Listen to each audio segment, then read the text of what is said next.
Welcome to the Backyard Bouquet Podcast, where stories bloom from local flower fields and home gardens. I'm your host, Jennifer Gulizia of the Flowering Farmhouse. I'm a backyard gardener turned flower farmer located in Hood River, Oregon. Join us for heartfelt journeys shared by flower farmers and backyard gardeners. Each episode is like a vibrant garden, cultivating wisdom and joy through flowers.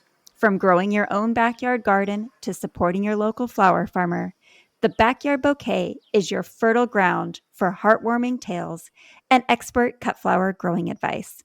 All right, flower friends, grab your gardening gloves, garden snips, or your favorite vase because it's time to let your backyard bloom.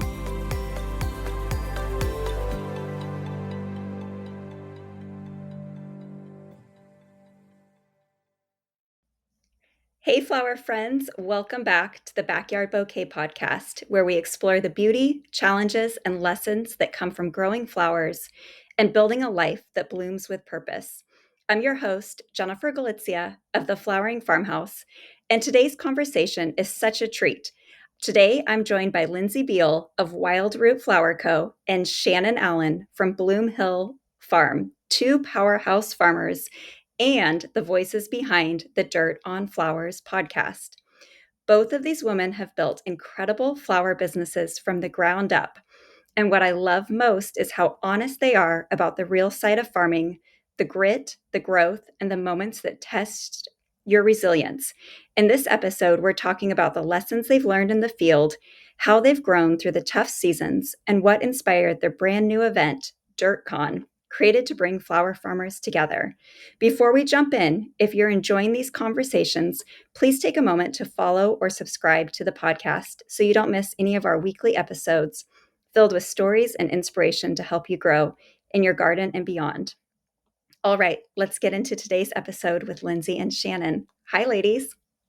Hello. Hi.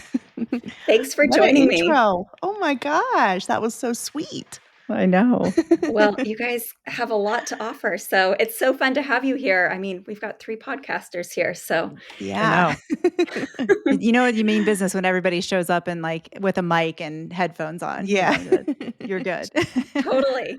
It's been a while since I've had two guests at once, so this is going to be fun, and hopefully we can keep this concise as I ask you both questions because there's a lot to cover. So let's go back to the very beginning. I think that most of my listeners are probably familiar with you, but we do have a lot of backyard gardeners besides flower farmers that also listen to the podcast. So could each of you give me like a 1 to 2 minute introduction of who you are and what you do? Yeah. So I'm Lyndsay and I have Wildroot Flower Company. I am in Southeast Ohio. So I say I'm in Appalachia. So I'm kind of in the hills of Southeast Ohio. This is my 9th season with Wildroot, and I have a background in horticulture. I started in the industry at 16, and I'm going to be turning 43 very soon. So I've kind of been in this flower world for many years. Love it very much so. Started Wildroot just as a transition from the landscape world. So I worked for arboretums and did sort of the public gardening sector, have a lot of background in perennials, woodies, and that sort of stuff. And so I transitioned to farming about 10 years ago. So Awesome. Thank you. And what about you, Shannon? Yeah. I'm Shannon at Biehl Farm. So we're in Uniontown, Ohio, which is like Northeast Ohio. We have a larger farm, for flower farms. So we're like we grow around 20 acres or so. We have a large wholesale business, and this is our 9th year. So Lyndsay and our farms have kind of grown from baby farms to what they are today alongside each other, which has been kind of a fun thing for us. But I farm with my husband, Judd. So you'll hear me refer to him every once in a while. Him and I are kind of the dynamic duo here that have grown the farm just from basically what we could handle when we had little kids, at 1/4 of an acre, to what it is now. So I had zero background in farming, not one, other than just growing things that I loved. And then, so we're my husband and I both are first generation farmers, learned by the old school of hard knocks, made a lot of mistakes and kept pushing forward and growing and the things that my customers loved. And now I get to be here and get to educate other farmers, which is super fun. And that's kind of part Lyndsay and I have always bonded together over the hard things that come with farming. And now we kind of get to share, commiserate, inspire, on the podcast, which is pretty fun. I love that. A friend shared a proverb with me this last week, Mm-hmm. and hopefully I don't butcher it. My friend Danny, she has the most amazing cookie business in town called Danny's Kitchen. She hosted a local mastermind, and she opened it up with this proverb this last week. And it said, "Alone you can go fast, but together you can go far." And I was just kind of Mm-hmm. thinking about the Yeah. two of you, Mm-hmm. like 9 Yeah. years. A lot of farms don't make it to 9 years. Mhm. And so how cool that you guys have gone super far together. Yeah. Yeah. Yeah, Well, there were a lot of early years that we we always talk about it, but we would sit in our cars, we would Mhm. drive home from our 9 to 5s and we would sit and talk, and we were kind of scaling at kind of the same place. Mhm. And so we were just encouraging each other, it would be like, okay, if you can do this, I can do this. And, trying, what worked and what didn't. So it's been really fun to take that and then transition it into the podcast, because I feel like we really can relate to a lot of people that are growing from a hobby grower. They're just growing flowers in their backyard and their vegetable garden, to people that are doing it to make a living at it. So That's awesome. Okay, so you're both in Ohio. yes. Mhm. Ohio gals. Did you know each other in real life before starting your farms? No. No. Nope. How did Well, there used to be, which they keep asking us to revive it, but we just do not have enough time, energy. But there used to be an Ohio flower farmers group, and we would have meetups. What'd you say, Lynn's? Like once a year, Once a year. maybe? Yeah. And they would have speakers come in. And when we were baby farms, like in our first year, we attended one at Leo Burby. I think it was at Leo Burby Ball Company at Leo Yeah. Leo Burby yes, at Bulb Company. And we met there and then just kind of kept in contact over the years here or there. But we started realizing like we had a lot of parallels in our business. We were kind of like doing the same things at the same time. So it's kind of grew we grew together, in a lot of ways. So it just it grew from that point. Yeah. That's awesome. So how far away are you from each other? We're about just under 2 hours. Mm-hmm. Okay. So have you been to Mhm. each other's farms? Oh Oh yeah. yeah. Yeah. Yeah, many times. Yeah.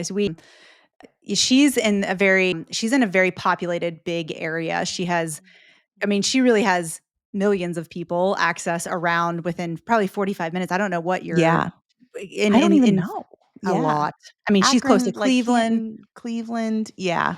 Yeah, she's Yeah. not far. And so where I am, I really am. We joke and say I'm in Appalachia, but I really am. I'm in a very small town, small community, and so our reach within 45 minutes is maybe 35,000, 40,000. I mean, that's probably Shannon probably has 5 times that in her county alone. So just a really different kind of Mhm. market. And I think the other thing too that's really cool is that Shannon and I have we've similar but very different businesses that we're kind of going in different directions, where Shannon really wanted to kind of scale, and she's doing they do thousands of bouquets every single week to grocery stores. And to me, that's really that isn't the direction that I have taken, partially because of my market. I really can't. I don't have access to kind of all of that.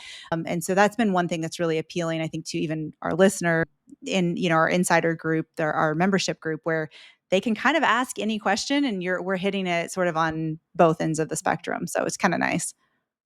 That's awesome. I love that you brought up the point about location too, because we have a new 20-acre farm, and we had a customer picking up their bouquets this Ooh. weekend, Mhm. and they said, "Well, you've got we're growing on an acre this year." And Mhm. they said, "Well, why aren't you using all of this space?" And I was like, "Well, we have to build the market first, and it's a lot of work." Yeah. You 'Cause can I grow want a a crap life. ton of flowers. You can grow a crap ton Yeah. of flowers on 1 acre. I mean, truly, like So many. we see other farms, who come to us and talk. I mean, they're doing so much. Joanna Webb is one of our speakers at DirtCon.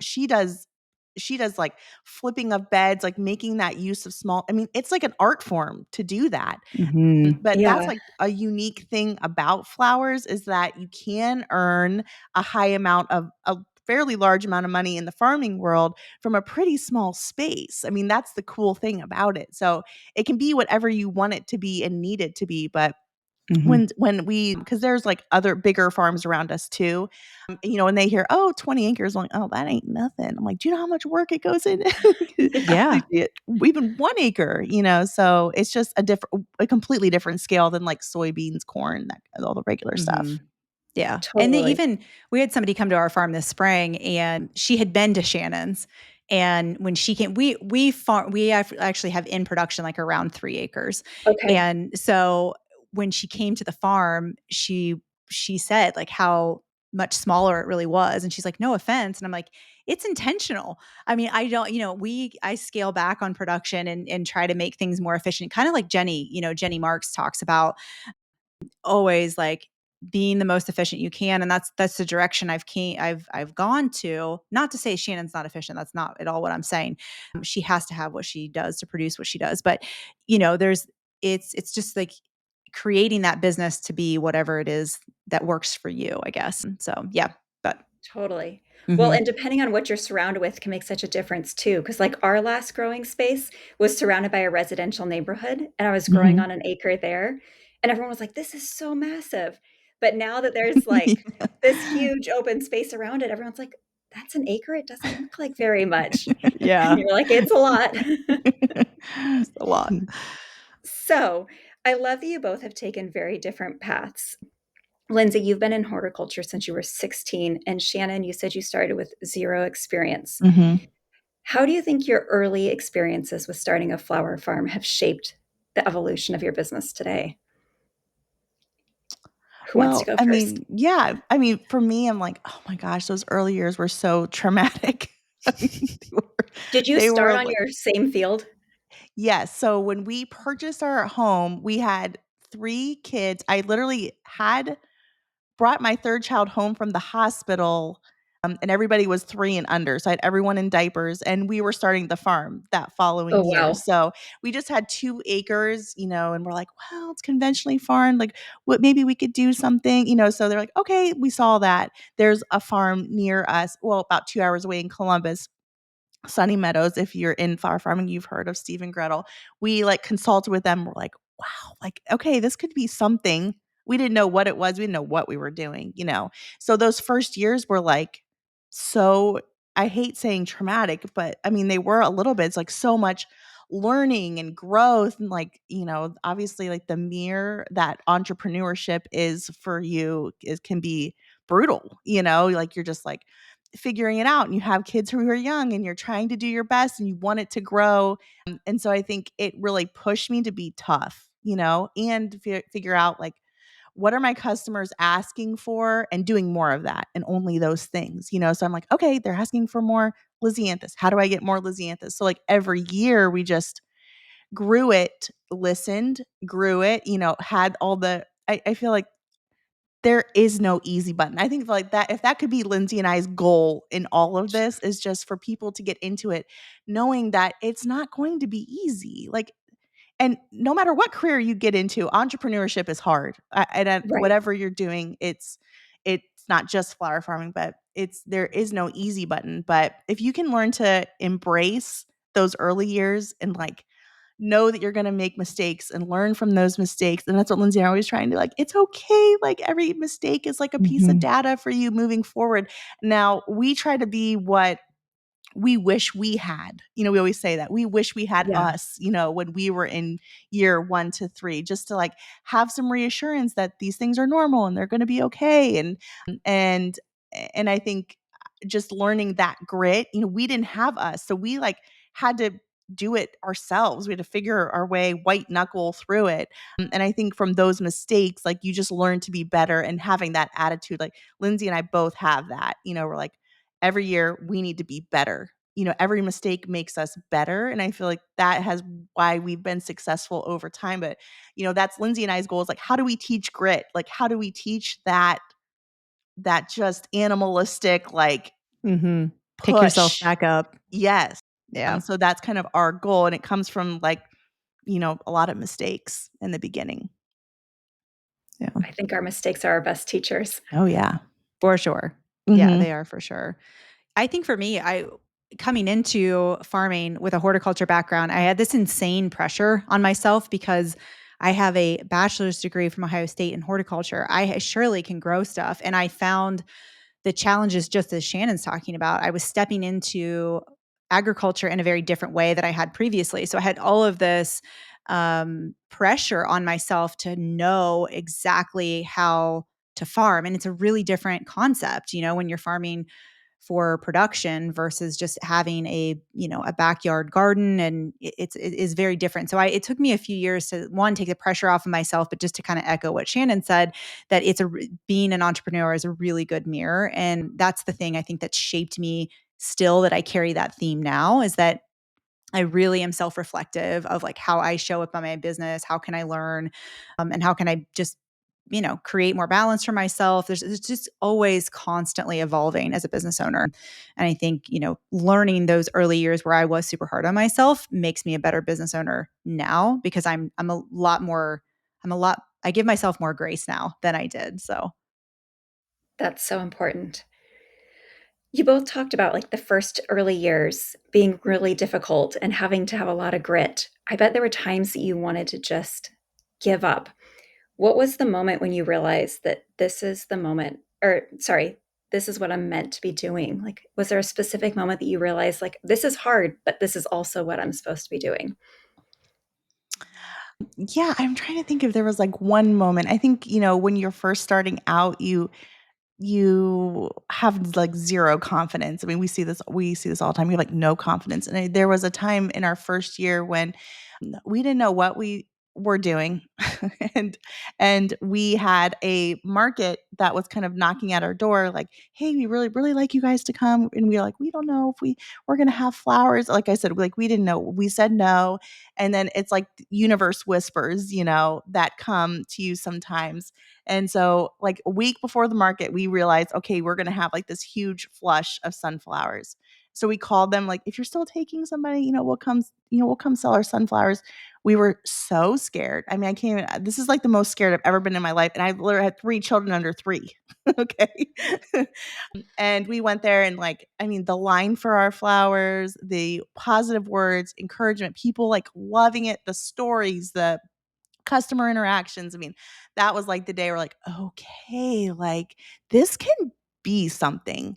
We have a niche at the time. I mean, 9 years ago, like nobody was really doing it. There was a few people doing it that are like the trailblazers that we know now, but it wasn't really a thing. And I think that was for me, my personality. I needed that external piece of someone being like, wow, yeah. this is so cool. And sometimes when you're just working by yourself, feeling like you don't know what you're doing, only seeing the mistakes, it's hard to see that. And I think me personally, like I'm energized by that external piece, like people saying, oh my gosh, I love what you're doing. Or I need that to keep filling my cup. That's why we do pick. That's why we do retail. So we can have those kind of cup filling conversations. So for me, that was like the moment I'm like, okay, Shannon, get your big girl pants on. Like we need to sit down and have a plan and like do this for real. Like no more just throwing seeds in the ground and wishing that whatever comes up comes up. So I'm pretty tough. We can be pretty tough on ourselves. So me, I'm always just at that point I was like, you need to do this for real and then start getting serious about it. I love Yeah. that. I love the reminder that we do need that outside Yeah. reinforcement, because you see your customers get those flowers and their expressions. Yep. It's such a joy to be able to share Nothing those like it. flowers. Yeah. Yeah. What about you, Lyndsay? Yeah, I think I always knew like from the time I was 16 that this is what I wanted to do. So there really wasn't this, but I never found my place within the industry. And so when kind of into farming, I've set a couple similar situations, just exactly like Shannon. We had a downtown market and we sold like 100 bouquets in 30 minutes. And it was like, Wow. I went back crying, like, why why are they buying these flowers? I couldn't understand it, but it is that motivation to figure it out. When we sold out our design and dine, tickets the first year, and it was 20 tickets, but I couldn't believe that people were handing over $150 a ticket, and I was brand new, so what I love about owning a business is that I love idea generation is like my thing. I love coming up with new ideas and running with them. And so this is like satisfied that horticulture itch. And then also this like, and I love helping people too. So the workshops and even what we're doing with the podcast, it just kind of has satisfied it all in a way that I never really was able to find in those early years of my career. So yeah. I love that. Thank you. Mhm. I feel like we're sticking around a lot on these early seasons, but I kind of love this because I think Mhm. most listeners know you at least in the present. So hopefully we're Yeah. pulling some tidbits out from the past here today. Yeah. When you look back on those first few seasons, is there one thing that you wish someone would have told you when you were getting started? Oh. I don't know if I would have listened. And I Me think I either. We're might pretty have heard stubborn. it. I know. I wish I, in some ways, because I am that idea person, I tend to I would do a lot of ideas and I wouldn't drop anything. And so you don't have to do everything. You can be really good at one thing. It's like Charlotte Smith talks about that, right? Like Really? doing the one thing, simplifying. Jenny talks about that. And now the phase in my life that I am going into 10 years into my business, I am moving in more of that direction. So I think there is this need, this feeling to say yes to everything and everyone when you're new. Because I was running flowers between my 9 to 5, and running flowers to a bank for somebody that would a $20 bouquet, and you were just there was so much hustling that went into that, where I don't think I had to say yes to everything, weddings and all this stuff. And now I'm at a place in my business that I feel like I don't have to do all of that. And I think I could have started out that way. Like I said, I don't know that I would have actually listened to it, but it is really solid advice. Yeah. Yeah. Yeah. I'm like thinking about this, and I think, for now, and it's funny that the things that we wish we would have had, like we're always instructing other people now that we're 9 years into this. But something that I've learned that I wish somebody would have told me was that I don't have to grow the fancy stuff to have a good farm. It's like no one, I mean, like I look at my bouquets and stuff now, and like 80% are easy to grow stuff, like cheap to grow, easy to grow, no fuss stuff. And then sometimes like the magic in my bouquets, like the cuteness in my bouquets does come from the fancy stuff, like the Lizzie, the dahlias, and like all that. Those are absolutely necessary in my mind. But when you get started, I just feel like, oh, you're like starting Bells of Ireland from seed, and like Scabiosa. Why did scabiosa. I ever grow scabiosa? Like, I don't know. Thank you.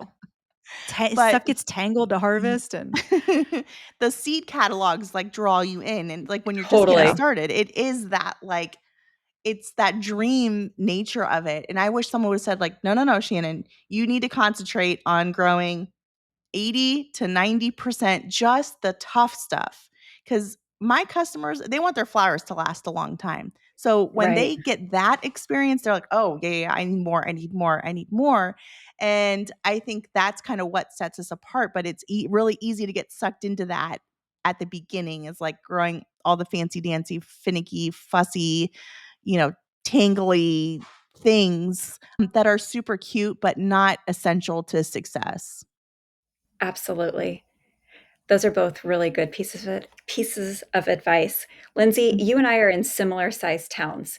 And when Mhm. I started out, I kind of felt like I had to do it all because I was in a small town. I was like, I Mhm. can't Yeah. niche down to one thing because the market's not big enough to support one thing. And Mhm. now it's Mhm. like, I don't have to do all of these things because that kills myself.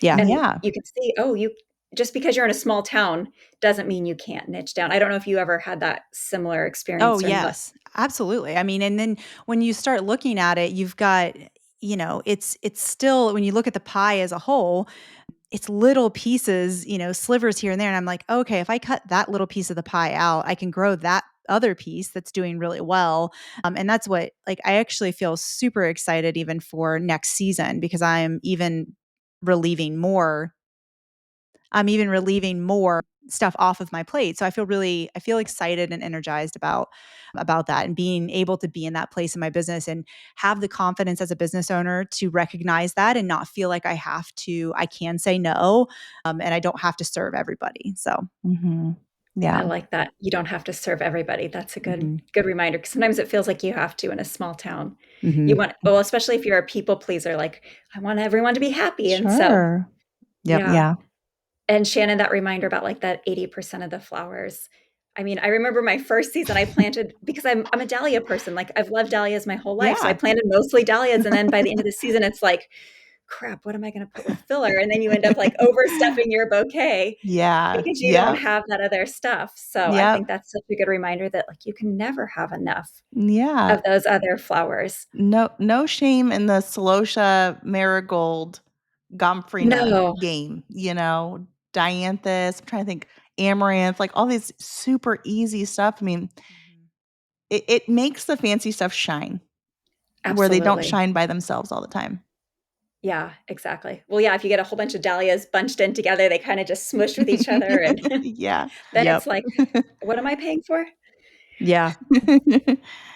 Okay, let's see here. We've talked a lot about your early years. I don't think we've actually clarified, what is your business model? You each have very different business models. So who do you Mhm. serve with your farm? You go, Shan. Okay. So we're a large, I would say like half of our business is grocery or wholesale. So we Okay. do two large grocery chains in like the Northeast Ohio area. And we do like around 2,500 bouquets or so a week for those chains. And Wow. then I also have we have a small retail farm stand. We do U-Pick. We're doing like 3 to 4 festival events a year. I'm doing U-Pick, and we have a CSA. And that's pretty much florist. So over the last couple years, like just because we're already in the Akron, Cleveland, Canton doing grocery deliveries, we are also doing florist deliveries now too. So mostly just event florists, not retail florists. So we have somebody that kind of manages that now too. Okay. And what about the size of your team? It's not just you and your husband, is it? No, definitely not. I have my Rachel. If you listen to the podcast, I'm always referring to Rachel. She's like my admin. She's like my other half in a farm way. And so her and I run kind of the logistics of the day-to-day farm vendor, customer management, and all that together. My husband runs the field op tractor work, and then we have eight H2A employees that come up seasonally from Mexico to help us out, and then 2 seasonal delivery drivers. So there's quite a team that kind of makes all of this happen, but also allows me to do these things and not be cutting every single flower as the farm has grown over time. Thank you for sharing that piece, because I Mhm. think sometimes people go, well, am I supposed to manage all of this by Oh, myself? No. heck no. What about you, So Lyndsay? yeah, so my farm, we have a U-Pick that was open on Saturdays this year, which is one of the things that's going to actually change for us next year. We run a CSA subscription, and we have a really great flower stand that is open 11 months out of the year, and we sell at farmers market. So we are mostly like a retail focus is our customer. We have a few wholesale outlets, but nothing that really eats up much of our business. Workshops are a really big piece of what we do. So they're about the biggest 3 pieces of my pie, which are about 30% of my business, just I guess under 30%. I was looking at it last night.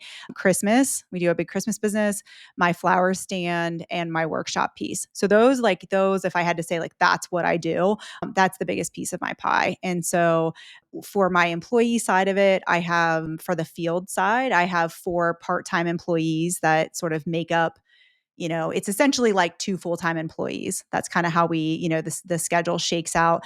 And then I have someone that helps me on the admin side, a couple, 20 hours a month. And then I have somebody that also does some of the retail positions. So run some of those U-Picks and things like that. So 6 part-time, some are more part-time than others, 20 to 30 hours a week or something like that. But yeah, that's kind of my breakdown.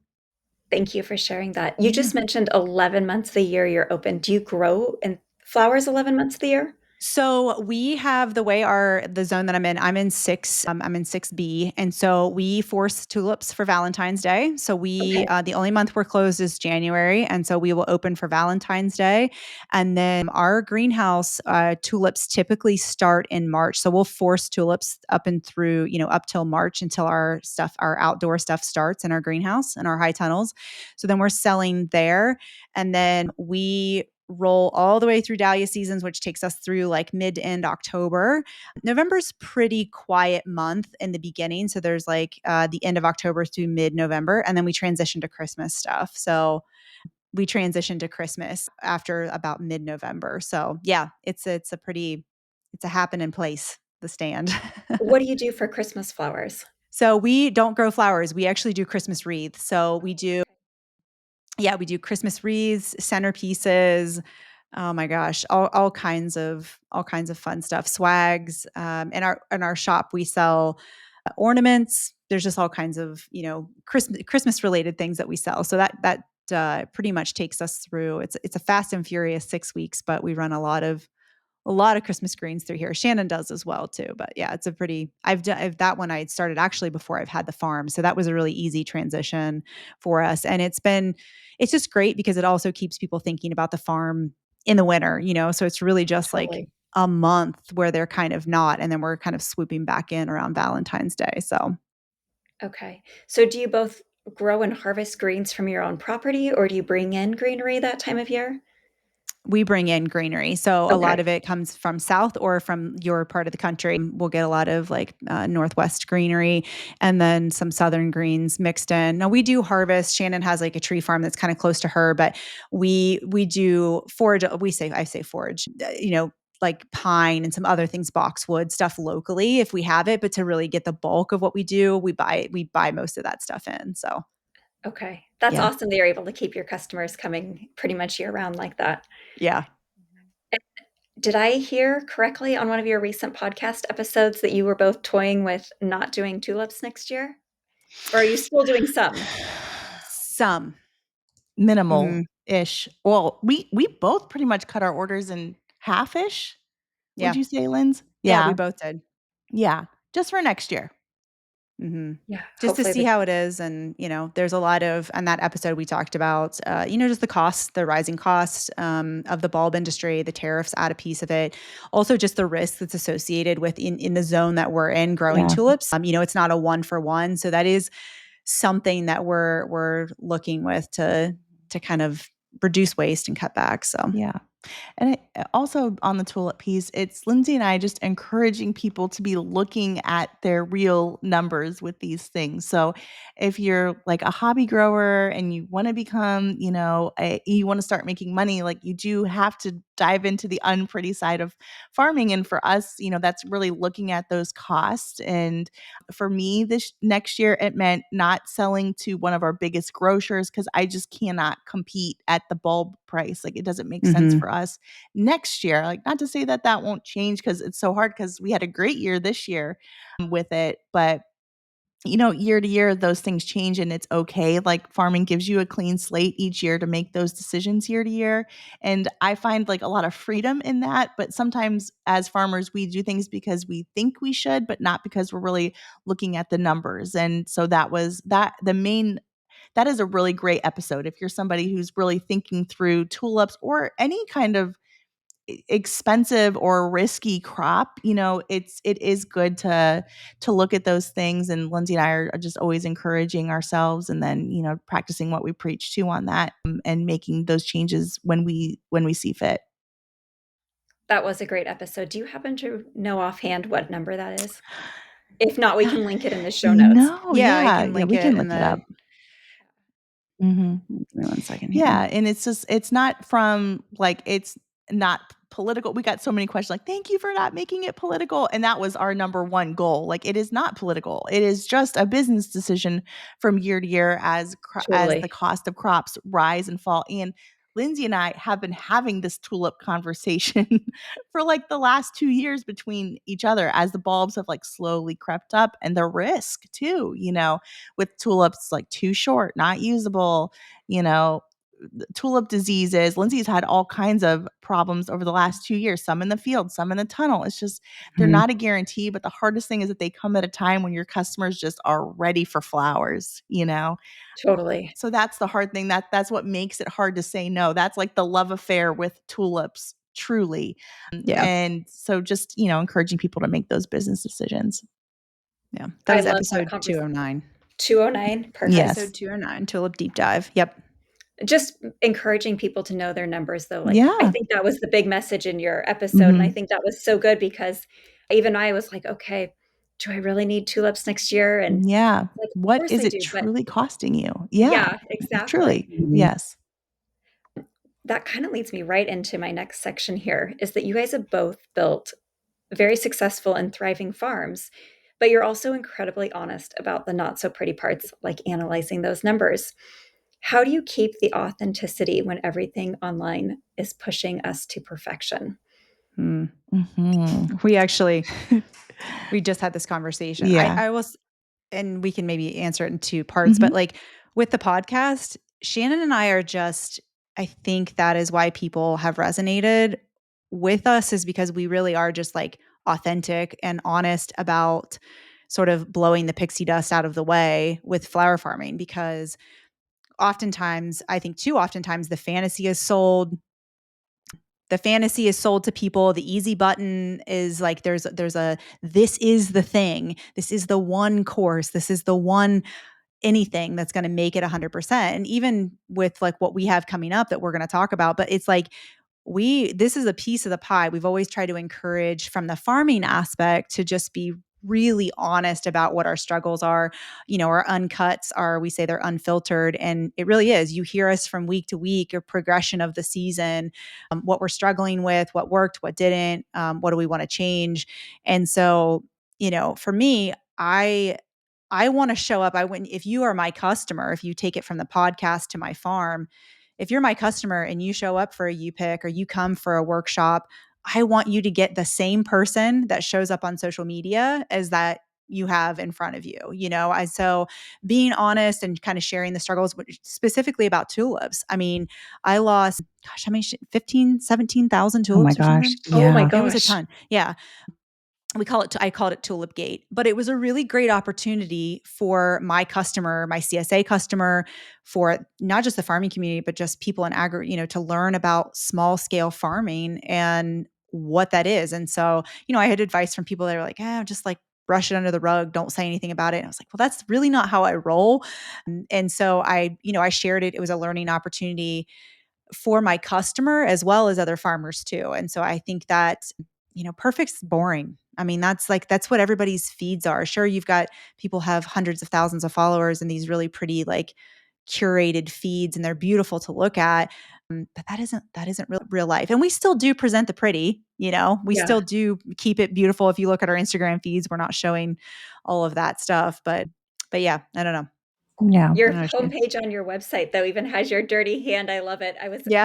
remember yesterday or 2 days ago, I was like shaking hands. I'm like, oh my gosh, I am so embarrassed that people are seeing my hands right now. Yeah. We I think customers want to root for you. Totally. They want to feel like you're not this perfect being who's just like dancing around in the flowers. Although sometimes they do they think that, and then they come out and they're like, oh, okay, this is something different, Mhm. But it does, people want to feel a common bond, and it's good to present the pretty, and we do that. We really do. And it's in our safer spots is where we're the most vulnerable. On the podcast, where we have, listeners who, good, bad, and ugly, get to hear it all. And also from our customers and our email newsletters that we get to connect with. And I think at the end of the day, it's like, people want to root for you. They want to come along in the journey, and bringing them along. That's part of the customer journey, the process to get people to fall in love with your farm and want to drive a little bit further to come to you, as opposed to going to the grocery store and getting like the $5.99 sunflowers. Why are they coming to pay $20 at my farm? Well, because they want to root for me, and so we kind of create those relationships, and it comes with presenting the good and the bad. Not all bad. I mean, there's a limit, I would Yeah. Right. say, so it's just, peppering in that you're real people with real struggles, and farming is full of ups and downs, and it's an education piece for the customers too. So I think bringing them along is a really important part. Absolutely. One thing that I've learned over the years is someone once told me, you don't share your wounds because it sounds like you're asking for pity. But if you share from your scars, you're sharing wisdom and advice. Oh, And so I've yeah. really had to learn because, like, when we first lost our growing space, it was like I shared about it, but it was still so raw that I hadn't really had time to process it. But Yeah.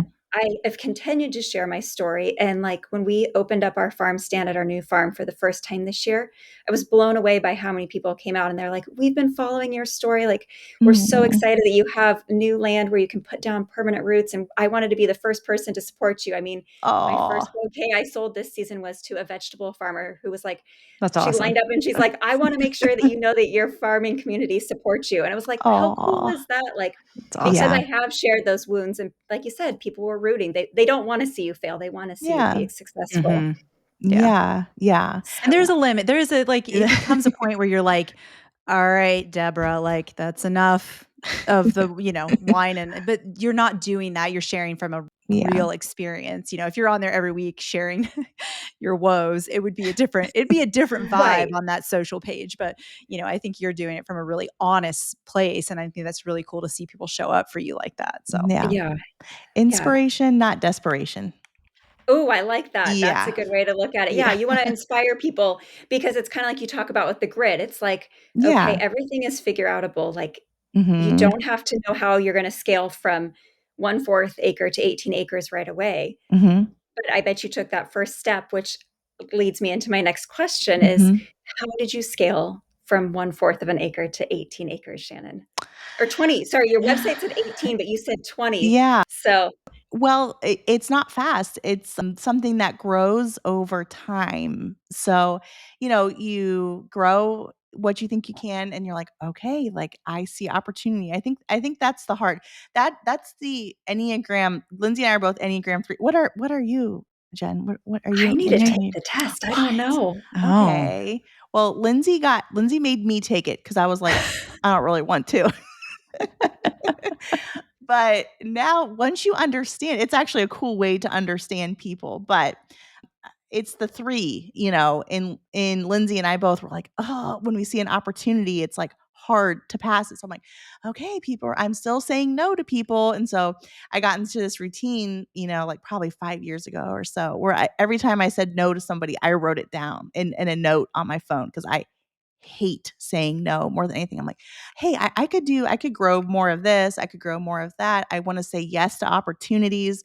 So every year, me personally, like I always grew more than I knew that I could sell because like I want to be in a position where I can go out and hustle and sell more, not say no. So really just over time, it's just from that mindset, just growing a little bit by little, adding a little bit more, adding extra revenue streams to be able to sell the flowers, and thinking, how could my customers have a better experience, which is how we added a farm down the road we purchased 2 years ago so that we can have bigger events with better parking. It was like a complete crap show at our home farm. So better parking, better experiences, other revenue streams for the farm. Cause I think you get to the point too where it's like, I don't want to grow more flowers. So how am I going to increase my revenue? And it's doing the things that we're doing better. Okay. And then adding other complementary things. So like with that came the Airbnb. And then with that, came making the events a little bit bigger and adding vendors. So it just kind of grew from there a little bit at a time as I saw opportunities. But I think, really I just always put myself in a yes position. I want to say yes. And that's like just my personality. So every year I'm growing a little bit more than I know I have capacity for, and with the goal that I always want to be out there out there saying yes and being open to new opportunities, and not ever kind of being a point where I'm just like, I'm going to say no because I can't or don't want to. I want to be able to do things I want to do. And so that's how I guess it's kind of grown over time. But it's not fast, and it's not without a lot of heartache and Yeah. hard times and mistakes and learning and redoing and a lot of help and soul searching and thinking it through and winter business planning sessions and all those things. That's all part of it. But that's what lights me up about the business. Like, I love that side of the business. So I always like doing that. She always talks about, we talked about it on a podcast earlier this year. She's talking about her goal for the year was to find gaps, and she wanted to fill the gaps. And I said, my goal for the year was to find a gap and take a nap. So we're in different I love it. parts of our business where it was like, I love her energy and her, and so I'm in a different phase of my life now where I got married later in life. I've only been married for a year. And so now I'm just sort of like, I'm transitioning to finding those spaces and creating it. Like, not that I'm like on fire about my business. I still love things about my business. I mean, it's not that I'm giving up on it. It's just a different, I'm just in a different space with it. But yeah, she was talking about finding a gap, and I was like, yeah, I'm going to fill it. I'm taking a nap. Yeah. As you were talking about it again, I was like, oh yeah, I feel tired just listening to you. Shannon, have you read the book The Year of Yes by Shonda Rhimes? No. I feel like you would like that one. Okay. The Year of Yes. Yeah, by I need to Shonda do more Rhimes. reading. Okay. She said yes to everything that came her way for a year. Oh. And how'd that go? Gosh. Don't ruin it. Amazing Never for mind. her. Okay. Yeah. Okay. Well, I Okay. mean, look at Shonda Rhimes' True. success. So Yeah. yeah, It's so hard because it is important to like be efficient in the things that we do and sell the things that we grow. 100. Yes, absolutely. I agree with that. But every year I really do like pushing myself. I see flower farming just because I enjoy this side as a sales job. I encourage people, like, it is my job to sell the farm. It's my job to find new revenue streams for the farm. It's my job to sell myself. Like, when I call a florist, I am envisioning myself as a salesperson. I'm overcoming their obstacles. Like, this is a business, so I really do run it that way. And I am energized by the sales piece. And so that's like my personality, and if Lyndsay and I, more than anything, encourage people to create a farm that suits them, Yeah. and I think that's the goal. That is the main goal. I love that. I'm curious because we have less than 90 days left in the year, which is just wild to me. And you're talking about every year. Do you guys choose a word of the year? We do. We do. We do every year. We do it. Our last episode of the year, we do. But yeah, I've done it for probably, I'm just not into like a mantra or like my theme for the year. So a word has like kind of settled. The word for me has been like more settling. I've been able to stick to it, I think, in a different way. So I already have my word of the year for 26. Lyndsay's good. She's already got hers.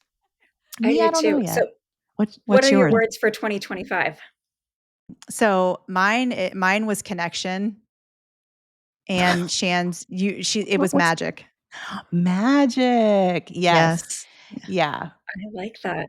Lyndsay, why did you choose yours again, Lindsay? Connection. Yeah. Just because I really felt like I wanted to reconnect with my customer. I really feel like as a whole, what we are struggling with as our country is just a lack of connection. I think that's what people are searching for: better connection to themselves, a connection to nature, to each other.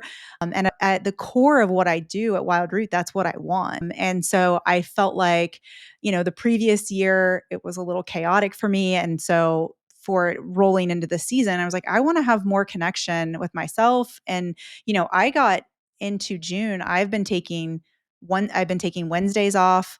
I still get my weekends. Occasionally I don't, but like I've been taking Wednesdays, I've been taking 1 week, a month off.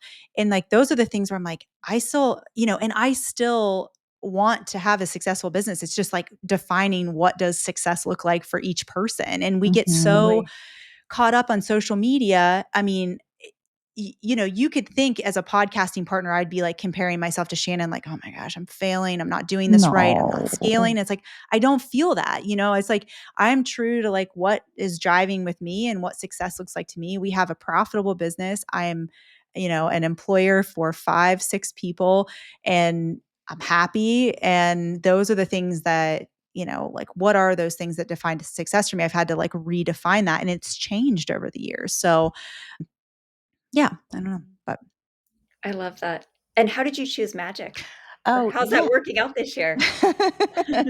Pretty good, I think. yeah. Yeah, so the idea behind magic was I'm getting to a point where I'm growing enough flowers, I think, to meet what I want to do. So I'm like, how do I make my customer experience, my life, all of it just more magical? Like when people come to the farm, like what kind of experience are they having? When they come to the flower stand, like how are they feeling like this is just like, oh, the coolest thing? Oh my gosh. I love it when people are like, oh my gosh, this exists. They're like, they can't believe it. And I love that. I'm like, so for me, it was, how do I make my customer experience better?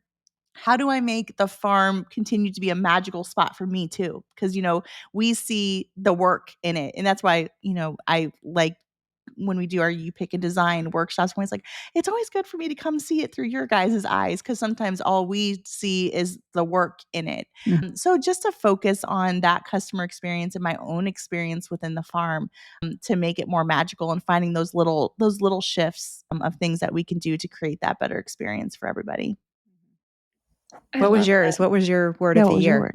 I had 3 words. Oh, And then we had a family one. Because I felt like I needed it this year. So yeah. I guess so my words were abundance, because with the new field, I was like, what if I can't grow anything? So I was like, I want an abundant mindset, not a lack mindset. And we've had an abundance of flowers, and we've had an abundance of weeds. So abundance means everything. And then gratitude, I wanted to focus on finding what I'm thankful for each day. And then kind of like you, Shannon, I was whimsical or whimsy. I knew it was going to be a grind this year, so we wanted to make sure everything was fun.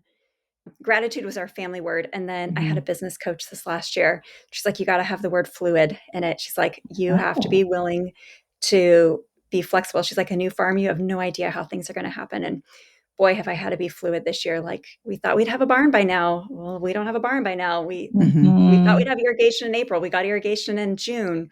So, I mean, everything has just been this moving timeline. And it's like, how do you find gratitude and move with all of it? So, yeah. So you mentioned you have a word, Lyndsay, picked out for next year. Is that a secret till your final year? No. I can tell you. Yeah. So I did this exercise probably 4 or 5 years ago with my core values. And the one that is like, I have several core values: generosity, freedom, there's intimacy, not in a, connection piece is where that comes in. Those were up at the top of my list. And freedom is one that I really feel like I struggle with the farm, because a farm can feel like it owns you, right? The crop, a thing has to be picked, a task has to be done, these things that, and I have had this mindset around that, like the farm traps me. And so my goal in owning my business, and what my focus is for 2026, is to have freedom for myself personally outside of my business, because we all know as entrepreneurs, and both of us, all of us running multiple businesses with a podcast and with your farm, that it takes up a lot of brain space. It's 24/7, 365. And so I want to allow myself to have more freedom in my personal life. Like, I used to love to can, and I had my own vegetable garden. There is no tomato on this. There's not been a tomato on this farm for years. And so that's something for myself I want to have back. I want to have a cutting garden for myself again, because I absolutely love wandering and, going out and picking flowers for myself, but making that more of a priority, that I don't feel like, it's this constant hustle. And there's obviously spring, there's times of the year that's just like, it is what it is. But how can I make that a priority throughout the whole season for myself? So, yeah. I love that. That's a great word. Do you have one picked out, Shannon, or are you still thinking? I do not. Lyndsay is so ahead of me. I'm a last minute. We'll be recording that last episode. Be like, all right, Lindsay, I got 5 words. Which one sound? Which one do you like? You can have 5. You can't have 5. Yeah. It's just like it's always, I feel like my word always kind of comes to me because of the pains or whatever I'm feeling through the current season. And that's really where it's like I've just been like, okay, what is not working this season for me, whether that's in my business or my personal life, and how can I kind of pull that in? And so that's I feel like that's kind of where that's gravitated out of. But yeah. Mine's What's similar yours? to yours. Nourish. Oh, that's a good word. Yes. Because I'm just so tired this year. It's been like such a grind and in such a good way. Like I'm not complaining, but I'm like, I need more time to nourish my family, to nourish myself, nourish what we've put down in the farm too. It's like we planted an entire acre of flowers this year, which maybe looks small to some people, but that whole space needs to be nourished to come back next year. So next year, instead of being an expansion year, is a nourishing year. Perfect. I like it. Yeah, that's great. So speaking of next year, you guys have something really exciting on the horizon. You do. Well, I guess it's not really spilling the beans because most people have heard, but Yeah. tell us what you're cooking up. Yeah. Shannon and I actually, when we started our podcast in 22, we kind of had this idea that we wanted to do a virtual conference. We wanted to be able to bring farmers, because this podcast was kind of born out of people asking us questions and feeling like we wanted to be able to help more people. And not to talk trash in the Flower Farmer Facebook group, but it's grown to a point that there's not a lot of, you got to find your footing on what's actual solid, whether it's good advice or not. And so, the podcast was kind of born out of that space. And so we have been kind of dreaming up this idea to have a virtual conference for flower farmers, or just for farmers. It doesn't even have to be for flower farmers or people that are just in the dreaming stage of their business, of their growing flower. And how do we incorporate, how do we get a lot of people there? We talked about doing an in-person conference. Yeah. But the virtual was like, man, this is, we want it to be affordable. We want it to be packed with information and give people the confidence to walk away and run, either take off with their dream or to revitalize what they're already doing. So we're hosting DirtCon, which is our January 10th and 11th. It's a 2-day virtual conference. We have 16 awesome speakers through the industry. And yeah, it's a great, tickets are on sale now, and we have a dirt bag. So we call our listeners dirt bags. I should reference that. I love that. Yeah, we call our listeners dirt bags. I don't know. I think I said it one time and Shannon kind of cringed, and then people latched onto it, and that's kind of how it stayed. But we have a dirt bag ticket, which is our entry level, gives you access to 2 days, and then we have a dirt boss ticket that gives you lifetime access to the conference and to be able to have the speaker downloads and all the templates and all that stuff too. So yeah, very excited. Very exciting. I should add that quite a few of your speakers have been a guest on this podcast. I know I saw Charlotte Smith is one of your guests. And did I see Lori Hernandez? Lori, yep. And Lenny Larkin. Jenny Marks. Yes. Yep. I'm sure there's a few others on there too. I was looking at your list. You've got a great lineup of speakers. Thank you. It really is a good group. Is that right around the same time as the ASCFG conference? Yes, it's the week before, I think. Week before. So people can really load up on information and then maybe meet some of those people in person the following week. Yeah, absolutely. definitely. Yeah, absolutely. That's a really good idea. Yeah. You guys should have a meetup there. I know. Shannon's going. Shannon's speaking at ASCFG. Yeah. Are you? Yeah, I'm not. I'm going to be in Orlando speaking at another farming conference like a week and a half later. So I figured that was enough travel. Totally. Yeah. Yes. Well, that's exciting. Okay. So DirtCon is January 2026. What dates? The 10th and 11th. 10th and 11th. And tickets are on sale now? Yes. And how do people get tickets? They can go to our website, thedirtonflowers.com/DirtCon. We'll get you, Jen, we'll get you a link too that you can use in the show notes too. So we'll make sure we get that over to you. But there's such a great group over there. There's like the speakers, the access to the speakers, they're just the industry experts. Like in order to have access to these people, it would cost like $1 gazillion. So it's so nice that Lyndsay and I can offer something super affordable to give everyone a good learning opportunity and to create, their farm plan for 2026. That's the goal, is to leave with a plan, marketing, profit, growing, a little bit of inspiration to implement it all. That's the goal. That's what turned Lyndsay and I's businesses around. And so we're hoping to give that back to everybody else, just at a really affordable price. I love that. I was picking up my daughter from a friend's house this weekend, and my friend is a doctor, and she had just gotten back from a conference in Hawaii. And I was like, oh, how fun. And she's like, well, it's continued education. And it made me start thinking, it's like so many professions have required continuing education. But in flower farming, you're kind of, unless you have these connections, you're kind of out on this island by yourself. Mhm. What an awesome opportunity to have this continued education with some of the industry's best who have literally been in the weeds Yeah. and in the dirt, Yeah. sharing from experience. So I think that's awesome what you're doing. And Thank it's you. not bad we invest so much money into our flowers and our plugs and our seeds, but we also need to make sure we're investing in ourselves. So Yeah. I think you guys have something really exciting coming up. Thank you for joining me today. 2 last things before we say goodbye. The first one is, where can our listeners find each of you with your individual farms? Yeah, so I'm on Instagram. I'm Wildroot Flower Co. So I'm Wildroot_Flower Co. And you can go to my website at wildrootflowerco.com and you can check out all the things we have going on there. And for me, at Bloom Hill Farm on Instagram, and then bloomhillfarm.com for our website to learn more and connect with us. Obviously, if you want to listen to the podcast, the Dirt on Flowers podcast, you can find us over there 2 times a week. One very honest look on Wednesdays at what our farm weeks are looking like, the good, the bad, the ugly. There's so much to learn in other people's wins and losses. So Lyndsay and I, we are super honest over there on Wednesdays. And then on Friday, we do like a more educational episode, really topic driven, or a really great interview. So we're 2 times a week over there at the Dirt on Flowers. Awesome. And we'll have links to all of those in the show notes today. Before we say goodbye, my final question is there anything I haven't asked you today that you want to leave our listeners with?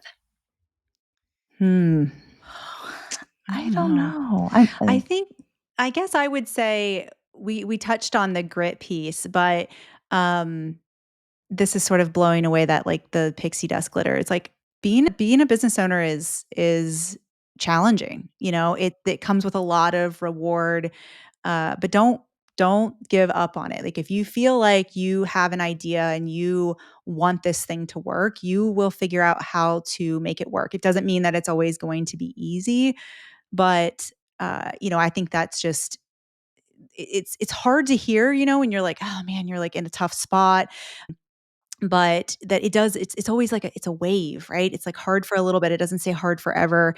And, just believe in yourself and you will make it happen, whatever you're doing. So yeah. And take the step. That's what Lyndsay and I are always encouraging people. They're like, so much time is just sitting, waiting for the perfect time for something. Right. And Lyndsay and I are what do we say? Fire, ready, aim. Okay. So that's the whole like done is better than perfect idea. Like that is Lyndsay and I in a nutshell. We're doing things before we're ready. And that's like, we're in that mindset like 95% of the time, because you're never ready. So that's what we're seeing is people just scared to take the step. But you don't have to take a 20-acre step. You just have to take a little baby step and start growing a few things and let it grow from there. And sometimes, why we think we have to have it all figured out right away is just ridiculous, So just take the first step and you'll be better than where you were, before that. I love that. Both of those are such great pieces of advice. Shannon, Lyndsay, thank you so much for joining us. Yeah, And thank this was a great you. conversation. I hope you guys have a wonderful fall. And Shannon, I can't wait to hear what your word of the year is for I 2026. know. Okay, I need to get on that. I do. Yeah. All right, ladies, thanks so much for joining us today. Have a good one. Thank Thank you, flower friends, for joining us on another episode of the Backyard Bouquet. I hope you've enjoyed the inspiring stories and valuable gardening insights we've shared today. Whether you're cultivating your own backyard blooms or supporting your local flower farmer, you're contributing to the local flower movement, and we're so happy to have you growing with us. If you'd like to stay connected and continue this blossoming journey with local flowers, Don't forget to subscribe to the Backyard Bouquet Podcast. I'd be so grateful if you would take a moment to leave us a review of this episode. And finally, please share this episode with your garden friends. Until next time, keep growing, keep blooming, and remember that every bouquet starts right here in the backyard.